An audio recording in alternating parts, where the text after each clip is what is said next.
Oh, you didn't know? Your ass better call somebody! The energy revealed. Brooklyn to Queens, reppin' both hoods. Rob and CP, keep it fire, misunderstood. Hear 'em all loud, let the anthem flow. Mets fans unite at the pregame show. From city sand lights to the skyline greens, it's the heartbeat of Queens, the craziest dreams. Rob hype on the mic, CP's the fire spark. Together they ignite, voices like the park. Fans dripped in jerseys, legacy bold. The Metropolitan story forever told. Turnstile spinning, the crowd floods the gates. This is family, no time for debates. Crack of the Batman, the roar never fades. Queens in the blood, it's how champions are made. Cheer 'em all loud, let the anthem flow. Mets fans unite at the pregame show. From city stand lights to the skyline gleams, it's the heartbeat of Queens, the craziest dreams. 7-line swagger, vibes electric and wild. Mets legacy golden since I was a child. Orange crushed skies, let the battle ignite. We ride for the home team till the last fight.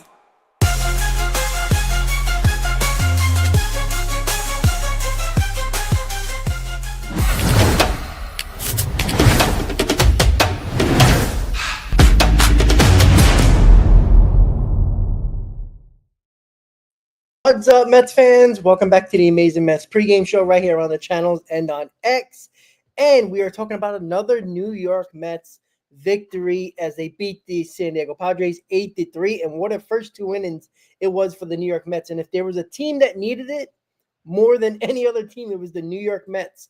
And you know what, Chris? It's starting to look a little bit better. And we just talked about before we came on, Alvarez getting hit by that pitch. You saw how that team came together, and we talked about the camaraderie or lack thereof of this team. They showed it yesterday. What's up, buddy? Oh, I think you're on mute, Chris. I think your microphone's a little messed up. Start the stream. Can you hear me now? You're good. You're good. Okay, cool. What a way to start this stream. Okay, well, I said that they came out laser focused, and the first couple of innings, the at-bats looked really good. They looked really locked in, and they were aggressive, as Nick and I talked about on the post-game stream last night.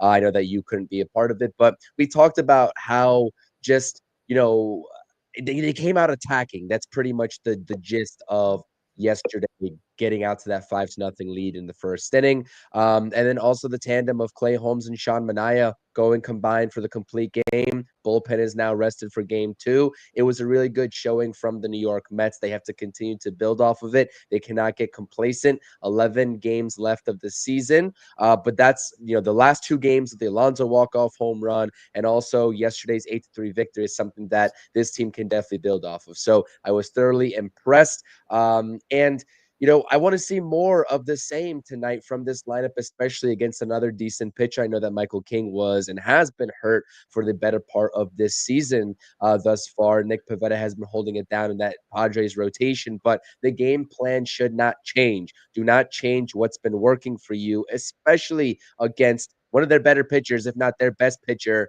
Be aggressive early in the count and take advantage of those fastballs that they leave for you. Jeff McNeil, 2 out, 2 RBI, double down the line where the Mets got the bases loaded.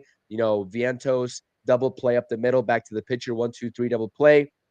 Kind of looked like it was going to deflate the inning a little bit after they got off to a 1-0 lead. And that's a backbreaker for a pitcher to get 2 outs after getting in a bases loaded, nothing out jam, and then surrendering a 2-out 2 RBI hit to Jeff McNeil. So really good job. Guys picking each other up. Manaea picking up Clay Holmes, who was only able to go 4, but that was part of the plan, as we talked about in yesterday's pregame. Yesterday was like a game where you say, okay, if we can replicate this, even a fraction of it, the next game and the game after that, we're feeling good about our chances to win or even sweep a series. Yeah, it was a well-rounded game, and the Mets haven't had a lot of those over the last couple of months. But yeah, it was almost a perfect game. The way it just panned out and the way it happened. But, you're right about Jeff McNeil. I thought that was like probably the biggest moment of the game, because if you would have got out of that inning only scoring 1 run after the Vientos double play that got hit back to the pitcher, it would have been demoralizing. And, you know, that usually gets a pitcher going. And we didn't want Michael King to get going because we know how good he can be. And that Jeff McNeil hit down the line to add those 2 runs in that inning, I thought was to, you know, continue the inning was huge. I mean, who knows what would happen if the Mets didn't score more than 1 run in that inning? That would have been a backbreaker. And that is something that finally the Mets came through that they have been struggling with over the last like 10 games or so, especially offensively. But we did talk about also that if that Pete Alonso home run did have that momentum shift, and you hope that it continued into the Padres game, even though we had an off day on Monday, and it seemed like it did. So the good news is that the Mets won 2 in a row, and we finally beat a team that we've struggled with a lot. And that's good news when it comes to the New York Mets. And again, you talked about Nick Pivetta, how good he can be. And that's what you got to do against a guy like Pivetta, is the same thing you did yesterday against Michael King. Be aggressive. They were aggressive. They did not take the fastballs down the middle like they have been over and over and over again. And they were aggressive. They were able to get big hits. And you just saw the way the lineup is. And the lineup is very similar, except for one guy. Vientos is not in the lineup today for whatever reason. And Marte is basically replacing him. And that's something that, you know, we'll see how it goes. But it is nice to see that this is one of the better games they played in a while.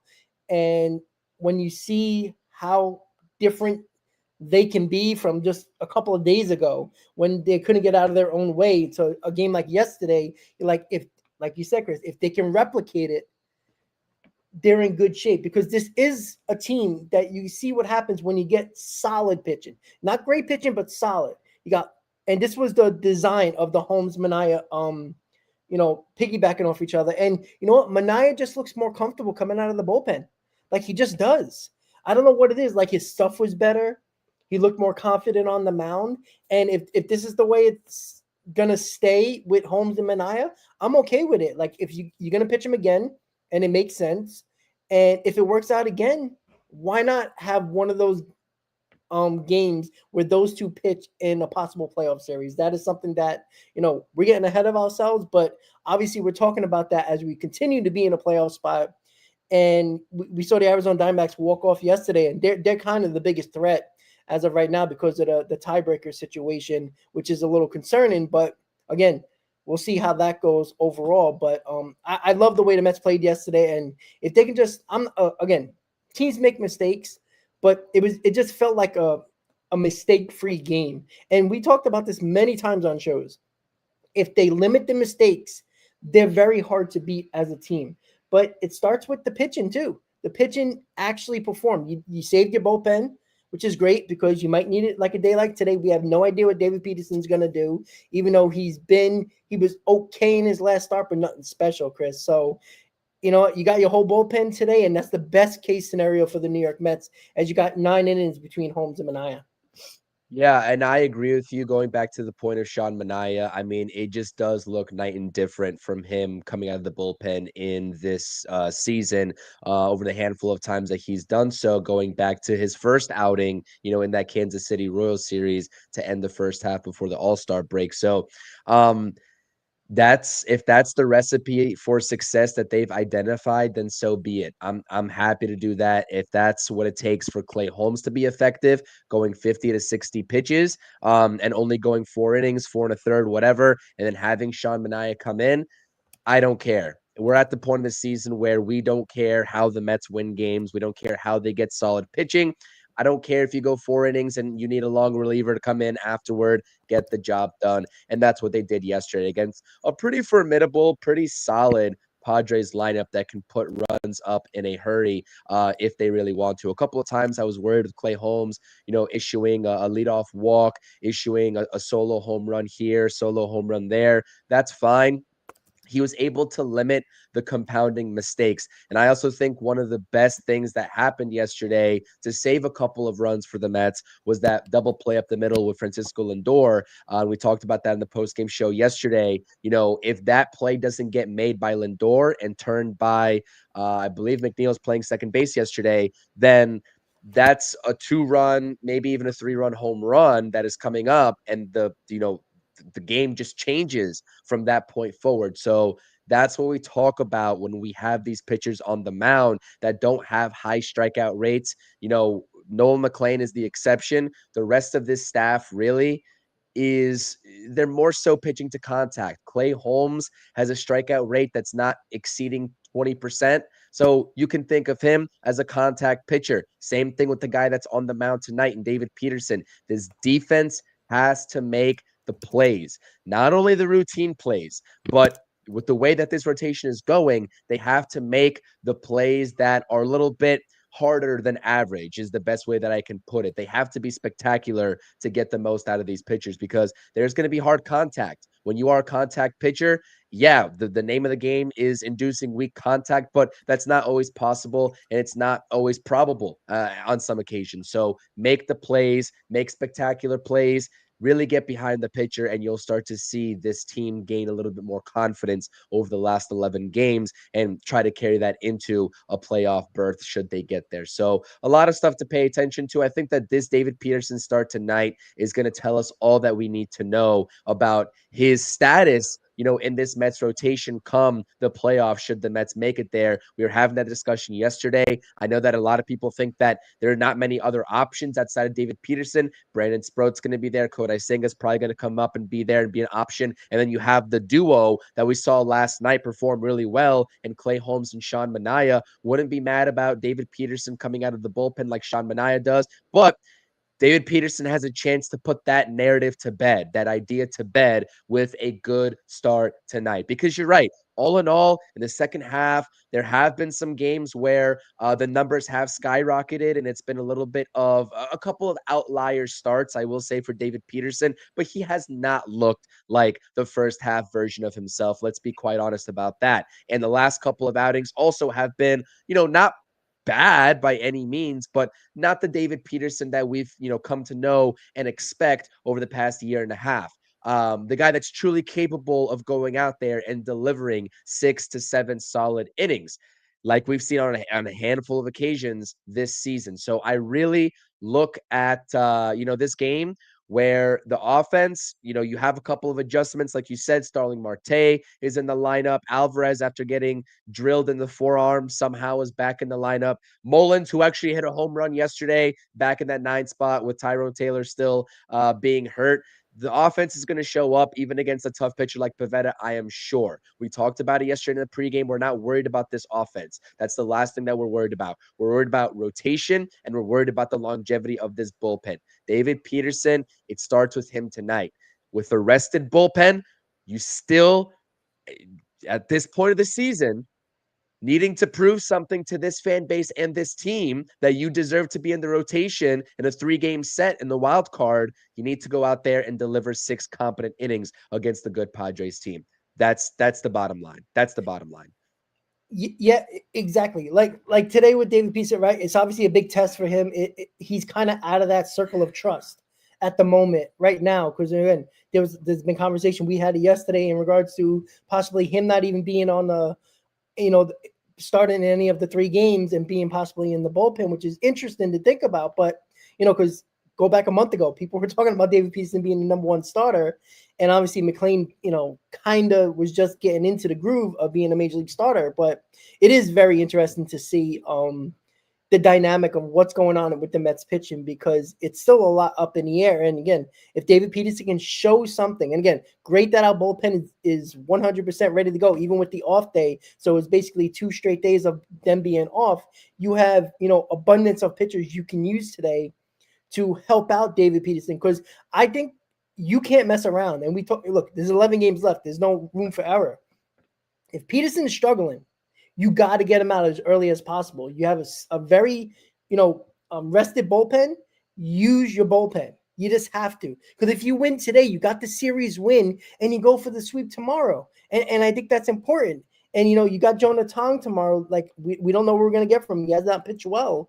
So you can worry about that, tomorrow. But I really think that the first sign of trouble for David Peterson, I think you got to get him out of there. Use your trusted guys in your bullpen for, if you got to use 4 or 5 guys, they're rested, you might as well use them because you need to win. You don't want to go into a rubber game tomorrow and the possibility of Jonah Tong having to have another game like he did the last game or close to it, and you lose a series. You can't keep on, win 2, lose 3, win 2, lose 2. You can't keep on doing that. You got to go on a decent winning streak, even if it's like 4 or 5 in a row. It gets you going a little bit. It gives you, it hopefully will give you a little bit more room in a wild card spot as well. But I really think that when it comes to the overall pitching, I think the Mets are questioning everything like we are. Like I don't think they can put in pen what their rotation would be if the Mets do get into the playoffs. Because again, other than McLean, who do you really trust? And we talked about this many times, with Clay Holmes being clearly the guy that they really like, because he's been the guy that we talked about the bullpen for months, and they would not do it. He's been the consistent guy in his rotation. And now that Manaea is kind of piggybacking off of him and being in the bullpen, they seem to like that duo, clearly. And we all know when they like something, they're going to do it. And even if it doesn't perform extremely well next time out, I think they're going to be one of the 2 guys that are going to pitch in a start in this rotation if the Mets make the playoffs and are in a wild card series. So listen, David Peterson can change that. I'd rather have Holmes and Manaea in the bullpen in the playoffs and have a Peterson, McLean, and maybe somebody, maybe a Sproat in game 1, 2, 3. I think you can do that and have those guys in the bullpen. But I find it very hard to believe that they're not going to have both of those guys at least pitching together in a playoffs game at any moment, because you're paying these guys over what combined this year $37 million, and they're going to throw both of them in the bullpen. I find that very hard to believe.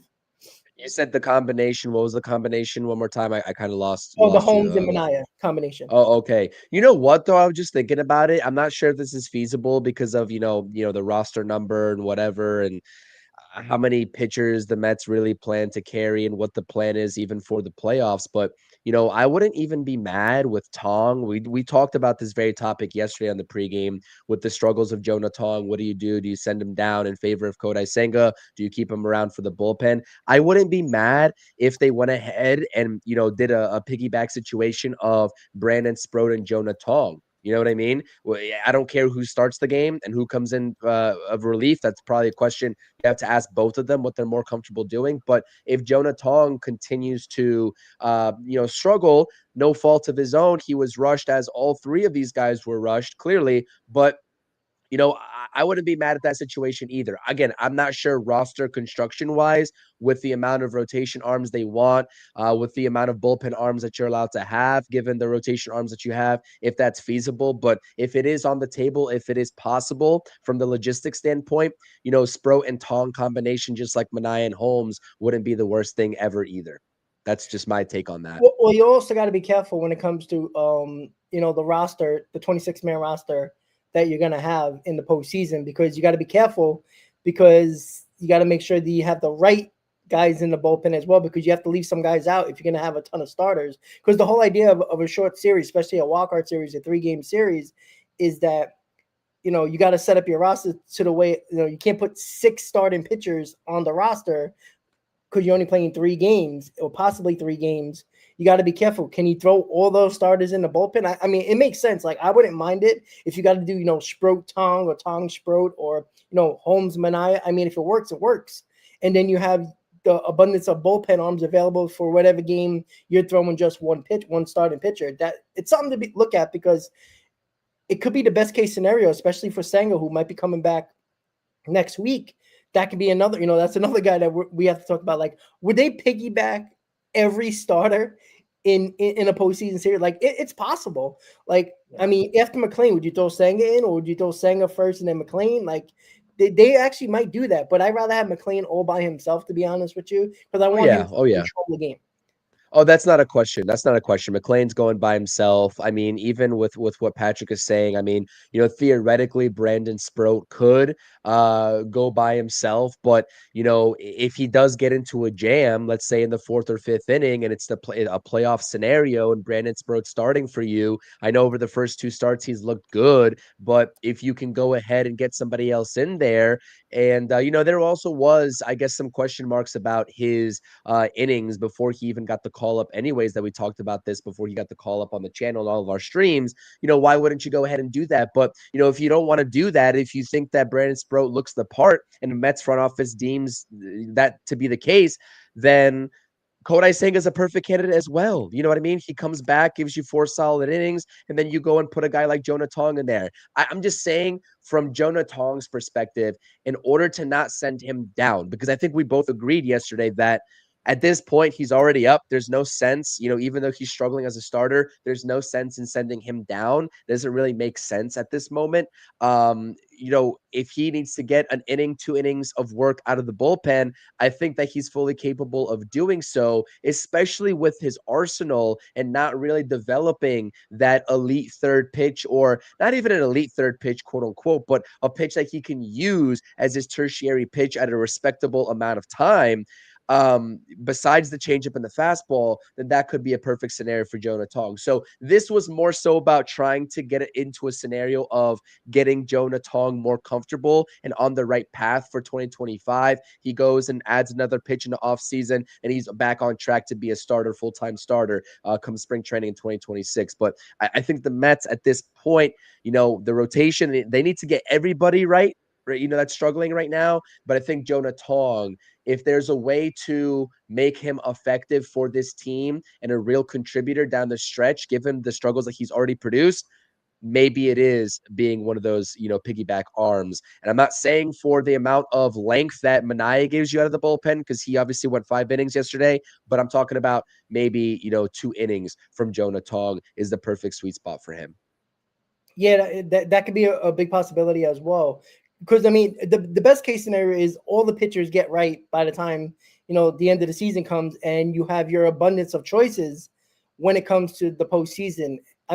Is that likely? Probably not. We don't get that type of luck as Met fans or with the New York Mets, but it would be nice, right? It would be nice. Dave Peterson has a good start. Again, win or lose, it really doesn't, it matters. But if David Peterson pitches well and the Mets don't win a game, you're not going to blame David Peterson. But I would like to see what we've seen earlier in the season from David Peterson. I don't know if it's the amount of innings he's thrown back-to-back years that is causing him to, not be as good as he was earlier in the season, because that is something to talk about with David Peterson as well. He's starting today. It's another year where he's thrown well over the innings that he's ever done in his career, and now it's back-to-back coming off of that hip surgery. I wonder if the Mets are concerned about that. I don't think it's injury concern. I think it's just, a little bit of fatigue. And, we know how good he was in the bullpen last year in the playoffs. I do wonder if to not just innings wise, but like just because he was so good last year in the bullpen, would the Mets actually do that? Because, we can have a conversation all day about who is your 3 starters, in the wild card if the Mets get there. That's a conversation to be had later. But it is interesting because there is a good number of choices, but what is the best combination? Now, matchups probably matter. Who you play probably matters as well. But overall, again, we need to win. So it really doesn't matter how you get to that time of season when it's say, all right, let's set up our rotation for the playoffs. But we all know how this team works. If the pitching does well, there's a really good chance the New York Mets are going to win. And it's just that simple. Like we seen it yesterday. You got 9 innings from Holmes and Mania. And yeah, they got a big lead early on. But Holmes also, we see how many times have we seen this team blow leads when it's like 5-6 nothing. And, when Holmes started to give up those solo home runs, and I'm okay with him throwing the ball over the middle of the plate. You can't walk guys. And I'd rather have a solo home run than a 2 or 3 run homer. But when he started to give up a couple of solo home runs, you're like, uh-oh, when are they going to, let's figure things out here. Let's not make it interesting here. And you notice they made sure they took Holmes out after 4 innings to put Mania in. And again, that was a big risk because if Mania wasn't good, now that whole plan kind of goes up in the air. But luckily, it worked out. And good pitching always helps. You know what? And we're having this discussion. First of all, there's some discourse in the chat here that I'm seeing piggyback versus tag team. I don't know which one you personally prefer. I think people are asking, you know what? Let's just go with tag team for the sake of the discussion at this point. Who cares I'll at go this with point? that, yeah.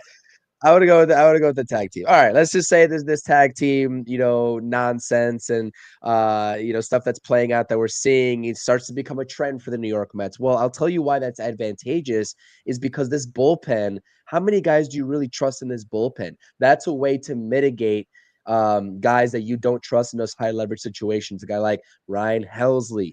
If a guy like Gregory Soto is falling out of favor, Reed Garrett, there's been a lot of worry about Reed Garrett, since he's come back, that he hasn't really quite looked the same for the better part of the majority of this season.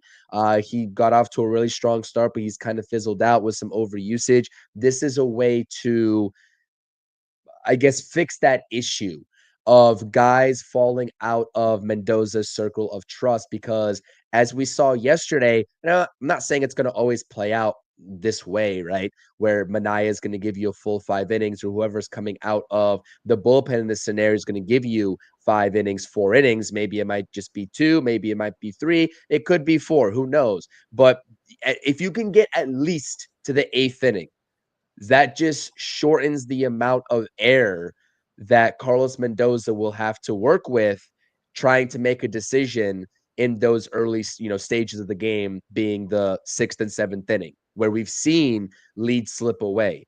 He'll probably have to entrust, obviously, Edwin Diaz is the closer. He'll have to find his 8th inning guy. And, whether you entrust that with a guy like, I don't know, Tyler Rogers or whoever it may be, that's a way to mitigate the lack of performances from Ryan Helsley and all the rest of this bullpen that just simply hasn't looked the same, or really hasn't looked the part at all ever since coming over, if you're talking about Ryan Helsley in that situation. So that's why I like the tag team kind of idea beyond just Manaea and Clay Holmes. And that's why I think that role would also be advantageous for Jonah Tong with a guy like Kodai Senga, because you get, hopefully 6 or 7 really solid innings out of those guys, and then you turn it over to your 8th inning guy, whoever Mendoza entrusts in, and then hopefully a bridge to Edwin Diaz. That's a perfect case scenario, but that's why I think it could be a little bit more of a strategic advantage for the Mets to implement on a semi-regular basis, not just that one day with Clay Holmes on the mound. Well, yeah, I mean, it does make sense because, again, who's in the circle of trust in the bullpen? Like, let me ask you that question. Let's take Diaz out of it, because regardless if he's pitching well or not, he's our 9th inning guy. He's our closer. He's going to pitch. If it's a save situation, he's going to be in there, regardless if he's been bad or good. So let's take Diaz out of it. Right now, who is in your circle of trust on September 17th? 2 weeks before the playoffs start. I would still say Tyler Rogers. I know that he didn't have a great performance. I think his last time out, or whenever that was, where he kind of gave up a run in the 8th inning. I would say Tyler Rogers is in the circle of trust. Are you talking about the bullpen, right? Yeah. I mean, yeah, him, Edwin Diaz for sure. Those are the 2 guys that you can definitely, I think, trust. And outside of that, it's kind of a crapshoot. I mean, Reed Garrett, probably not at this point. He kind of makes me a little bit nervous. I've always been a Reed Garrett fan, but I'm not sure I trust in him. With the control issues of Gregory Soto, I'm going to say no to him too. Manaea is there, but I think that we're already slating him as a long relief guy. We're not talking about, the later stages of the game for like a 1 inning type of role. Limited options. I mean, anybody that you can think of that I didn't just name with those 2 guys? You didn't say Stanek, did you? No. I'm good. I know that he's had a couple of scoreless outings the last go. I'm not trusting that guy. No thanks. Yeah, I think the veteran and the postseason experience, I think you're going to see him out. Rayleigh. Okay, good point. Rayleigh. Brooks Rayleigh is also in the circle of trust. For sure. 100%. Rayleigh for sure. Yep. But you know what? I honestly think the Mets have to figure out Helsley. Like, I know he's not trusted. You're gonna have to figure out what you're gonna do with him, because either he's gonna be buried in the bullpen and not on the postseason roster, but you need to find that out, because right now he sucks. Right? He's been a tad bit better. I mean, it's hard to be worse than what he already was, but you can't have that type of arm and that type of, the way his stuff works. it plays in the postseason, swing and miss stuff, and just the pure power that he throws with. That is usually needed in the playoffs. But again, you can't just throw him out there because he throws fast and he misses. He's supposed to miss bats. You can't trust that. But what do you do over the next 11 games? Do you use Helsley in bigger spots? Even, again, they're just going to bury him for the rest of the season? Like, I think you have to find out. I mean, it's hard to say because, again, you got to win games. And I'm not against not pitching him. Like, if you want to not pitch him, what are you going to do? You got to win ball games by any means necessary. But I still feel like they believe in Helsley. And I think Helsley can be a huge piece to this bullpen because if he figures it out, and there's your 8th inning guy, now you got Rogers and Raley for your 6th and 7th, and now you have a combination of what you thought you were going to have when you first traded for all these guys for your bullpen. So, like, what do you do with Helsley? Because it's obviously a problem. That is a huge, waste of an arm in the bullpen because he's talented. We know the stuff he has, but he's been so bad. Better as I'm not going to say better, but okay lately, but it's been in weird situations where it's like, you can afford to pitch him. What do you think about Helsley overall? Like, what are they going to do with him? I mean, if it was a different circumstance, let's say the Mets were like 5 games up, 6 games up, then I'm like, yeah, keep trying it because there's a lot of room for error there. But it's a game and a half right now. I mean, the Diamondbacks might just win in the bottom of the 10th here. We're keeping an eye out on that score because the Giants failed to score at the top of the 10th. I think that you can't really afford to try to work him back into these higher leverage, innings with this season and this playoff spot being so close and on the line. I think that would be kind of borderline malpractice because he's shown you what he's been as a New York Met. And to just hope and pray that he shows you something different. I mean, how often were they talking about, and we were talking about, this whole, tipping of pitches nonsense. Like that was going to solve all of his issues. And so, yeah, he's looked better, I guess. I mean, his last outing was okay. He provided a scoreless inning, if I'm not mistaken. He still got roughed up in Philadelphia, the outing before that. You know what I mean? So I don't trust this guy. I'm sorry. I don't trust this guy at all. And I don't think that he's shown me enough, personally speaking, to entrust him down the stretch of this season with 11 games left in a high leverage situation. It's pros and cons. The pro would be, let's say he does show himself to be competent. You get an arm that is now confident and surging into the playoffs, which is what you had originally hoped for when you traded him, for him. But the con is he blows games for you. You lose as a result, and you don't make the playoffs. I mean, that's really what it is. Trust level for me is not there. I would have to imagine the trust level of Carlos Mendoza in him is not there either. So I just don't think that we'll see him in these big spots much moving forward, unfortunately, especially when you have Rogers, Raley, and Diaz as those 3 guys. And so I just think it's a risky move to try to insert him back and force feed him with the hope of him just turning it around completely 180. Well, Easy brings up a good point in the chat, and I kind of agree with him, but obviously it's a situation where, and I'll put it right, you have to use Helsley or you wear out Rogers and Raley down the stretch. I mean, that's a possibility. Like, it's, I know Mendoza has been using Raley a little bit more back-to-back days.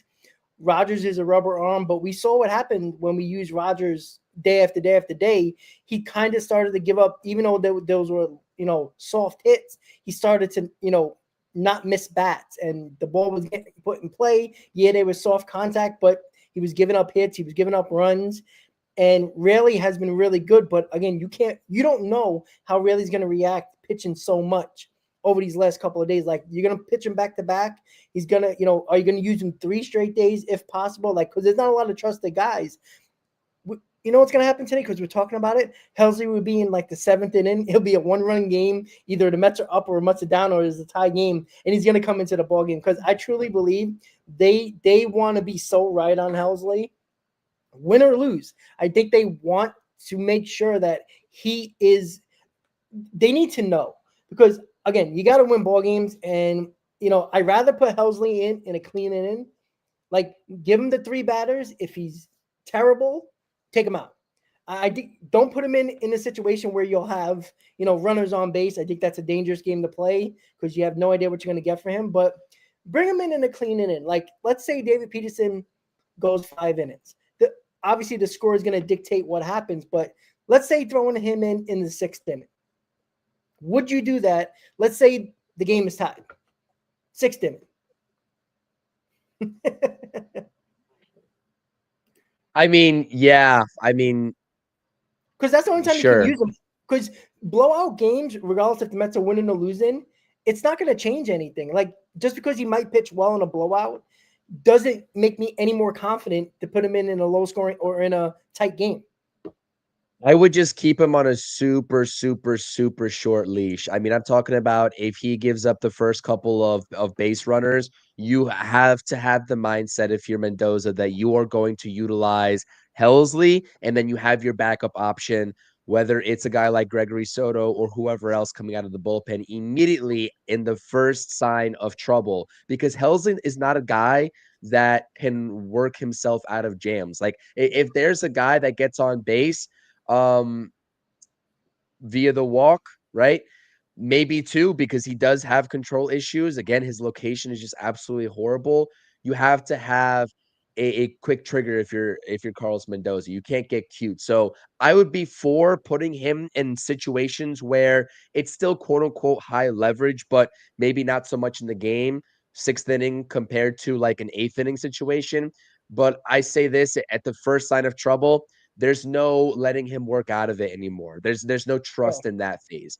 He either gets the first couple of outs and cruises his way to an easy inning, or if he gets in trouble, he's done and you yank him. So it's a tough situation. Like I said, my question to you is, I mean, at this point, with the way that, all things consistent with the way that both trajectories have gone, who do you trust more at this point, Reed Garrett or Ryan Helsley?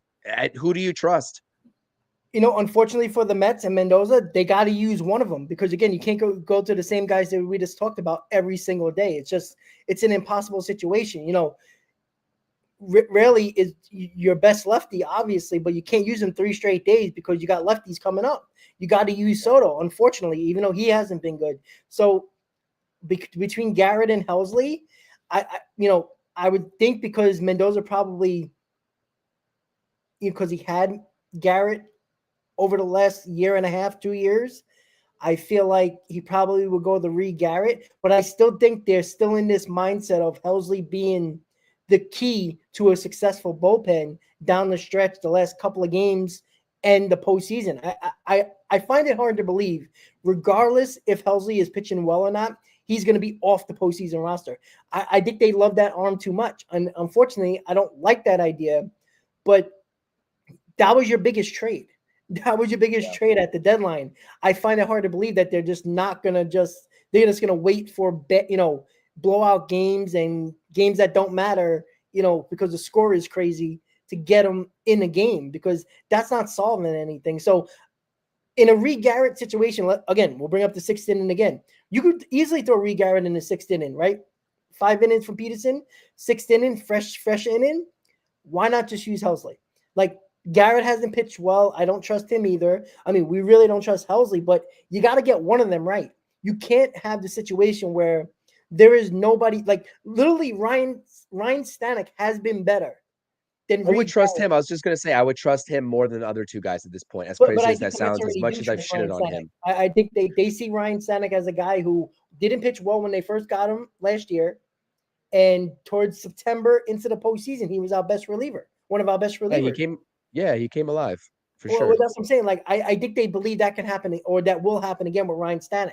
And we've seen, the last 4 outings has been damn good. And he's the one reason why we actually got that win to break up a losing streak. So you could use Ryan Stanek, but if Ryan Stanek is now in the circle of trust, let's say, with Raley and Rogers, along with Diaz, wouldn't you have to figure out which other guy? Because I think you need at least 4 or 5 guys just to be on the safe side, where you can go to those guys you feel like you can go at any moment. And Reed Garrett and Helsley aren't those guys right now. At least the 6th inning, if they happen to blow up, again, the 3 batter rule. If they put a couple of guys on base with the 3 batter rule, get him out right after the third batter. That's the only thing you can do to hopefully save that inning. But you got to try one of them, because if you This don't, is you're going to be going into a questionable situation the last couple of games of the year, hopefully into the playoffs. This is why the idea, if you have Brandon Sproat and he continues to prove himself, this is why the idea of David Peterson being a bullpen arm is not the worst thing in the world, because this Correct. solves a big, big situation and a big need. Because at that point, I would say, depending on where the opposing lineup is at in their batting order, you have your immediate quote unquote lockdown, or at least more lockdown than any of these guys that we're talking about right now, with the exception of Edwin Diaz, right? Um, is coming in for the seventh or the eighth inning to try to get the game to Edwin Diaz. That's why I think that David Peterson could find himself back into that role. And like you said to begin this stream, everything is fluid with the Mets right now. I don't think that they're committed to anybody in this rotation minus Nolan McLean at this very moment. Like, everybody else can serve a different purpose. And that's just the fact of the matter. And so they'll have to make a decision on what's best for the team. But if we're having this conversation right now, I do think that David Peterson, whether you want to believe it or not, again, it seems crazy to me when we were talking about it. I told you I thought that David Peterson is going to be penciled in for a rotation start, in a 3-game set. But if he's not, if it's a big word, if he's not, then he solves this situation that we're talking about right now. Yeah, and to finish up the last couple of minutes of the stream, we'll talk about the lineup really quickly. Right, the lineup was really good yesterday. It's basically the same lineup except for no Vientos, and you got Marte in the DH spot behind Brandon Nimmo. I don't like Marte behind Brandon Nimmo. I don't like Brandon Nimmo in the 4-hole. But again, the lineup scored 8 runs yesterday, minus Vientos in this lineup. What do you think of this lineup? And what about Cedric Mullins, by the way, who's looking like he's swinging a little bit of a better bat? I know we hit a home run yesterday. Nothing special. Like, I don't know if you're gonna trust him, but he is gonna be a guy in center field, I think, in game 1. And the Giants just took the lead, which is, I'd rather have the Giants win that game, by the way. That just, it helps us, because if we win today, we gain a game on the Diamondbacks, by the way. So yeah, Chris, I'm sorry. Oh, I'd rather see the Giants win as well. 100%. So, I mean, I like the lineup. Again, with the way that Soto and Alonso are performing right now, the rest of the guys around them have to make sure that they are getting on base for these guys coming up. And that includes Cedric Mullins flipping the lineup over. Lindor also swung a really good bat yesterday. It was really good to see. I do think that sometimes Cedric Mullins is trying to be the power hitter that he's not and has not been in a Mets uniform. He hit 16, 17 home runs in the first half in a Baltimore Orioles uniform. That's all fine and great. But when you are a number 9 hitter in a lineup on a Mets team that flips the lineup over to Lindor, Soto, and Alonso, I would be a little bit more inclined, if I'm Chavez or Barnes, and tell him, please shorten up your swing, because that seems to be their philosophy no matter what. Shorten up your swing and get on base. Draw a walk if you have to. You have the green light for a stolen base. You can steal bases too. I think Mullins would be the perfect number 9 hole hitter, right? Tyrone Taylor also is one of the more, I guess, idealistic 9-hole hitters with the speed combination and his ability to get on base. That's fine. But I think Cedric Mullins is trying to be something he's not right now. Yes, he did put one over the fence. It was good to see yesterday, but that's coming few and far between. The amount of baseballs that he hits to the gap and over the fence is few and far between. The same thing when we were talking about earlier this season with Luis Angel Acuna trying to be something he's not with that big swing. It's like, just know your role at this point on the team, especially with where you're batting at in the order in relation to the big guys that are the third duo in Mets franchise history to put up 35 plus home runs apiece, with Soto at 40 plus and Alonso at 35 plus, approaching 40. It's not rocket science, I think. So wishful thinking would be thinking that Mullins is going to automatically snap out of it and continue to hit for a higher OPS, extra base hits and home runs. That's not what he's supposed to be doing on this team. I'm sure the Mets weren't really thinking of him as being an addition that's going to add to the slugging, quote unquote, of this team, rather than helping this team in a way that he can use his legs and just get on base and come around to score with the other guys in the lineup. So again, I have no problems with this lineup. Brett Baty also batting seventh, coming off of a really solid game with the bat, another home run, up to 17 on the season. It's been really good to see Brett Baty getting that, power stroke, so to speak, 15 plus home runs. This is the production at the bare minimum that we were expecting when Brett Baty first got called up. We know and we knew that he didn't really have like 25 plus home run potential, but like 15, 20 plus home runs was definitely up the alley of Brett Baty. And we're starting to see that come to fruition. And he's playing solid defense as well, whether it's second base or third base. And that's really good to see. So that's my thoughts and opinions about the bottom of the lineup. First and foremost, just get on base if you're in the bottom of the lineup and flip the lineup over. That's the recipe for success, especially with the way that the first three guys are hitting right now and the pace that they're on. Absolutely. And you know what, Brett Baty, the Mets are 18 games over 500 when Brett Baty's in the lineup. So that's a huge stat. Like, he's been absolutely outperforming every guy that everybody wanted him over. Let's be honest about that. I mean, this guy was back in the minor leagues a couple of months ago. So great to see Brett Baty doing his thing, and hopefully this lineup puts up more runs and helps David Peterson out. Let's get something going with David Peterson as well, showing a little bit more trust that we can get from him when we think about who we're going to start going forward over the last 11 games of the season. With that said, guys, thank you for tuning in to the Amazing Mets pregame show right here on the channels and on X. Chris, you doing a post game? If I get back home in time, I will try to set it up in time. I'm not as confident that I can do a post game as confident as I was yesterday, and it actually did happen. So be on the lookout. But at the bare minimum, we will be, Telly, doing a tag team post game tomorrow after the matinee game. So keep an eye out for that. So I'll try to do a pregame tomorrow as well.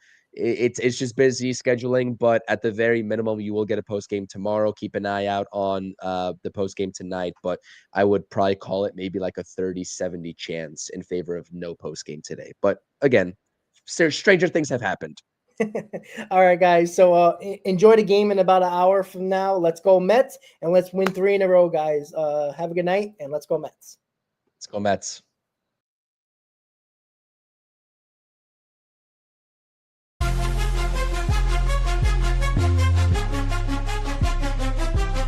Seven train rumble, headed to the field. Orange and blue vibes, the energy revealed.